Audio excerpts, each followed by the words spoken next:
प्यारे बच्चों, पिछली कक्षाओं में पिछले वीडियो में हमने यूक्लिड विभाजन प्रमेय से HCF निकालना सीखा था और इसी क्रम को आगे जारी रखते हुए आज हम गणित के आधारभूत प्रमेय के बारे में सीखेंगे। गणित के आधारभूत प्रमेय को समझने से पहले हम आपको कुछ भाज्य तथा अभाज्य संख्याओं के बारे में बताते हैं। भाज्य संख्याएं क्या होती हैं? वे संख्याएं जो एक व स्वयं के अतिरिक्त क्या होता है, अन्य संख्याओं से भी विभाजित होती हैं।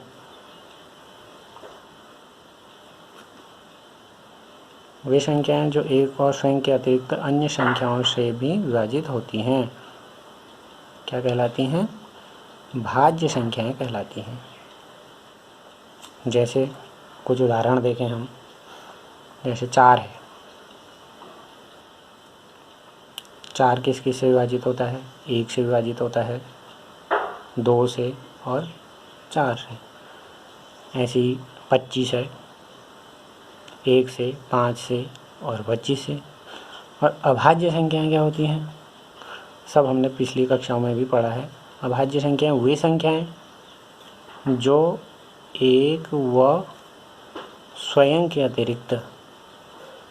अतिरिक्त अन्य संख्याओं से विभाजित नहीं होती हैं, वो क्या कहलाती हैं? अभाज्य संख्याएं कहलाती हैं। जैसे 2, 3, 5, 7। सबसे छोटी अभाज्य संख्या जो होती है वो क्या होती है? 2 होती है। ये भाज्य संख्याएं भी हमने पहले पढ़ी थी 6, 7, 8 में। अभाज्य संख्याओं का अध्ययन भी हमने करा था। और अभाज्य गुणनखंड, इसके बारे में भी हमने पिछली कक्षाओं में पहले पढ़ा है। अभाज्य गुणनखंड क्या होते हैं? जैसे माना हमने 20 के अभाज्य गुणनखंड करने हैं तो क्या हो जाएंगे? 20 के अभाज्य गुणनखंड हो गए हमारे कितने? 2 से भाग गया 2.20, फिर 2 से, 2 पंचे 10, 5 से। ऐसे ही 25 के करने हैं तो 25 के 5 गुणा 5 हो जाएगा।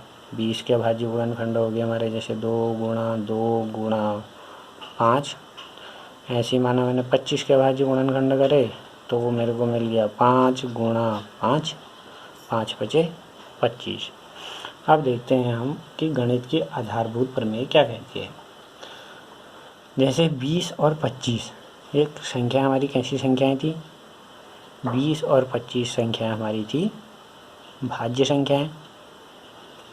कैसे पता चला? हमको बताया कि जो अभाज्य गुणनखंड है इनसे विभाजित होगा। 1 से तो विभाजित होगा ही होगा, 20 से भी होगा ही होगा, और 2 से भी होगा और 5 से भी। ऐसे ही 25 1 से होगा, 5 से होगा और 25 से होगा। ये जो है भाज्य संख्या हैं। और यहाँ हमने इनको किस रूप में लिख दिया है? 2 भी अभाज्य है, 5 भी अभाज्य, यहाँ 5 भी अभाज्य, 5 भी अभाज्य। इनको लिख दिया हमने अभाज्य संख्याओं के गुणनफल के रूप में। अब गणित के आधारभूत प्रमेय क्या कहती है? गणित के आधारभूत प्रमेय कहती है कि ये क्या थे? भाज्य संख्याएं थी। तो गणित के आधारभूत प्रमेय भी कुछ अलग नहीं कहती। जो चीज़ हमने सीख लिया है वही चीज़ कहती है। प्रत्येक भाज्य संख्या को अभाज्य संख्याओं के गुणनफल के रूप में व्यक्त किया जा सकता है। प्रत्येक भाज्य संख्या को अभाज्य संख्याओं के गुणनफल के रूप में व्यक्त किया जा सकता है। रूप में व्यक्त किया जा सकता है। और आगे क्या कहती है? और आगे को कहती है गणित के आधारभूत प्रमेय, यह गुणनखंडन अभाज्य गुणनखंडों के आने वाले क्रम के बिना अद्वितीय होगा। जो अभाज्य संख्याओं का गुणनखंडन हमने ये करा, यानी कि यह गुणनखंडन अभाज्य संख्याओं के क्रम के बिना, अभाज्य संख्याओं के, और लिखना भूल गया, क्रम के बिना अद्वितीय होगा। क्या मतलब हुआ इसका? मतलब ये हुआ कि जो हमारी भाज्य संख्याएं हैं उनको नंबर 1 क्या कर सकते हैं हम? अभाज्य संख्याओं के गुणनफल के रूप में लिख सकते हैं। 20 को भी लिख दिया, 25 को लिख दिया। फिर कहता है कि यह गुणनखंडन जो हमने अभाज्य 20 के गुणनखंड करे, 25 के करे, क्रम के बिना अद्वितीय होगा। क्रम के बिना अद्वितीय होगा मतलब यदि हम क्रम का ध्यान न दें तो जैसे 20 है, किसी और से हम 20 के गुणनखंड कहेंगे तो ऐसे भी कह सकता है 2 गुणा 5 गुणा 2 या 5 गुणा 2 गुणा 2। क्रम के बिना क्रम के बिना मतलब क्रम को हम ध्यान न रखें तो अंक वही आएंगे। 2 2 5 यहाँ भी है, 2 2 5 यहाँ भी है, 2 2 5 यहाँ भी है। तो कुल मिला के ये कहती है हमारी गणित के आधारभूत प्रमेय, भाज्य संख्याओं को अभाज्य संख्याओं के गुणनफल के रूप में हम लिख सकते हैं। और जो अभाज्य संख्याओं का एक गुणनखंड हमने करे हैं ये क्या होंगे, क्रम के बिना अद्वितीय होंगे। मतलब क्रम इनका आगे पीछे हो सकता है परंतु चाहे मैं करूं, चाहे आप करें, चाहे कोई और करे, जब 20 के अभाज्य गुणनखंड करेगा तो यही अंक प्राप्त होंगे, 25 के अभाज्य गुणनखंड करेगा तो यही अंक प्राप्त होंगे। अब जैसे हमने यहाँ 20 और 25 के अभाज्य गुणनखंड कर दिए तो अब हम सीखते हैं दो संख्याओं का HCF और LCM निकालना। HCF निकालना और LCM निकालना। अभाज्य गुणनखंड विधि से भी HCF और LCM निकालना कभी आता है। HCF हमने यूक्लिड विभाजन प्रमेय से निकालना पहले वीडियो में पढ़ दिया था। अब यहाँ पर देखो HCF मतलब हाईएस्ट कॉमन फैक्टर। इसके लिए हम क्या देखेंगे, ऐसे लिखो, चाहे इसको लिख दो 2 की घात 2 गुणा 5, यह हो गया 5 की घात 2, एक ही बात है। HCF हाईएस्ट कॉमन फैक्टर, इसके लिए हम देखेंगे कि दोनों में हाईएस्ट कॉमन क्या क्या आ रहा है। 2 तो आ नहीं रहा है, यहाँ 2 है यहाँ नहीं है, परंतु 5 क्या है यहाँ भी है और यहाँ भी है। तो 20 हुआ 25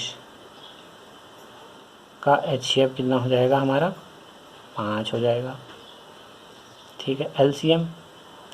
LCM में हम ये देखेंगे कि जैसे दो संख्याएं ये हैं, इनका हमने LCM निकालना है तो हम देखेंगे जैसे अंक क्या क्या है, यहाँ 2 है और 5 है। पहले हम देखते हैं कि 2 अधिकतम कितने बार आ रहा है, कितने बार आ रहा है, एक लाइन में देखना। हाँ, यहाँ 2 बार आ रहा है, तो 2 बार आ रहा है तो 2 गुणा 2 हो गया। अब 5 अगला अंक हमारे पास 5 है, 5 यहाँ 1 बार आ रहा है, यहाँ 2 बार आ रहा है, तो यानी कि एक लाइन में अधिकतम कितने बार आ रहा है, 2 बार आ रहा है, 5 गुणा 5। ठीक है। ये अभी ये मत देखना कि 5 यहाँ टोटल 3 बार आ रहा है तो 3 बार लिख दें, ऐसा नहीं होगा। ये कोई भी एक लाइन में कोई भी अंक अधिकतम जितने बार आ रहा है वो हमने लिख दिए, उनको हमने आपस में गुणा कर दिया। गुणा करके हमारा कितना आया, 2 दूना 4 पंजे 20, 20 पंजे 100, तो 100 हो गया इनका LCM और 5 हो गया इनका HCF। ये तो हो गया अभाज्य गुणनखंड विधि से LCM तथा HCF निकालना। फिर हम देखते हैं कि HCF और LCM में तथा इन संख्याओं में आपस में क्या संबंध होता है। संख्याएं क्या थी हमारी थी 20 और 25। 20 और 25 को हम गुणा करें तो हमको कितना प्राप्त हो रहा है, 25 दूना 50, 1 0, ये हुआ 500। यानी कि जब हमने पहली संख्या को गुणा किया दूसरी संख्या से तो हमको ये प्राप्त हुआ 500। फिर ऐसे हम गुणा करते हैं HCF गुणा LCM, ये कितना प्राप्त हुआ हमको, HCF हमारा था 5 और LCM हमारा था 100। 5 को 100 से गुणा करा तो 500 प्राप्त हो गया। तो यहाँ से हमको क्या पता चल गया, यदि हमारे पास दो संख्याएं हैं तो क्या होता है, पहली संख्या गुणा दूसरी संख्या किसके बराबर होता है, HCF गुणा LCM के बराबर। ठीक है। इससे रिलेटेड सवाल भी आते हैं 2-3 नंबर के बोर्ड की परीक्षा में। ऐसा भी आ सकता है अभाज्य गुणनखंड विधि से HCF और LCM निकालो, या हमको दो संख्याएं दी होंगी, उनका HCF या LCM में से कोई एक चीज़ दी होगी और अगली चीज़ निकालो। 3 चीज़ें दी हैं, एक चीज़ निकालनी है तो इसी सूत्र में हम रख के उसको क्या कर देंगे, हल कर देंगे। ये हो गया हमारा गणित के आधारभूत प्रमेय और अभाज्य गुणनखंड कैसे करते हैं और HCF कैसे निकालते हैं। हमने अभाज्य गुणनखंड करे, अभाज्य गुणनखंड के बाद दोनों जगह जो चीज़ कॉमन आ रही थी, जैसे यहाँ 5 आ रही थी तो HCF 5 और जैसे और एच निकाल के देख लेते हैं हम कोई और संख्या का। जैसे हमारे पास एक 20 है और एक 30 है। 20 के तो हमने देखे 2 गुणा 2 गुणा 5। 30 के क्या होंगे 2 गुणा 3 गुणा 5। अब इस कंडीशन में भी हमने माना HCF निकालना है। HCF के लिए हमने कॉमन देखना है। ये कॉमन आया, ये कॉमन आया, तो HCF क्या हो गया, एक तो 2 कॉमन आया तो 2 लिखा, और क्या चीज़ कॉमन आई 5 आया, तो हमारा 2 पंचे 10 हो गया। LCM की बात करें, LCM की बात मैंने कहा था अंक अधिकतम कितने बार आ रहा है। यहाँ 2 है, पहले छोटा अंक 2 है, 2 अधिकतम 2 बार आ रहा है तो 2 गुणा 2।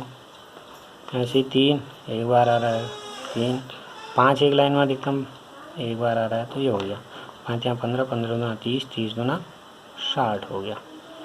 ये हो गया। अब यदि माना HCF निकालते समय कहीं पर कोई भी कॉमन नहीं आए तो वहाँ पर क्या होगा, ऐसी भी कहीं पर कंडीशन हमको मिल सकती है। जैसे माना हमने संख्याएँ ले ली, यहाँ पर देख लेते हैं ज़रा सा।